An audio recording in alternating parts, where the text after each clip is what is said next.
नमस्कार, आपण पाहत आहे भांडा फूड न्यूज. एका दमात भ्रष्टाचारी कोमात.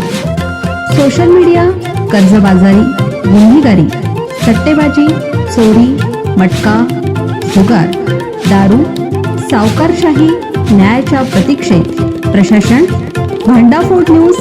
एका दमात भ्रष्टाचारी कोमात. शेतात झोपलेल्या वृद्धाची गळा चिरून हत्या. गडचिरोली गावाबाहेरील शेतात खाटेवर झोपलेल्या वृद्धाची गळा चिरून हत्या करण्यात आल्याची घटना उघडकीस आली आहे. 10 जानेवारीच्या मध्यरात्री भामरागड तालुक्यातील नेलगुंडा इथे ही घटना घडली. कुसू नरंगू हपका वय 66 असं वृद्धाचं नाव आहे. या घटनेमुळे तालुक्यात खळबळ माजली. कुसू हपका हे आपल्या पत्नीसह शनिवारी गावापासून काही अंतरावरील आपल्या शेतात पिकाची राखण करण्यासाठी गेले होते. रात्री ते तिथंच झोपले. बाजूच्या खाटेवर त्यांची पत्नी झोपली होती. मध्यरात्री 12:30 वाजताच्या सुमारास अज्ञात व्यक्तीने त्यांच्यावर हल्ला केला. यात त्यांचा जागीच मृत्यू झाला. दरम्यान पत्नीनं आरडाओरडा केला असता गावातील नागरिक धावून गेले. तक्रारीनंतर नेलगुंडा पोलिसांनी घटनास्थळी जाऊन पंचनामा केला. हत्येचं नेमकं कारण काय या विषयाचा तपास पोलीस करतायत. मात्र शेतीच्या वादातून कुसू हपका यांची हत्या करण्यात आली असावी असा अंदाज व्यक्त करण्यात येतो.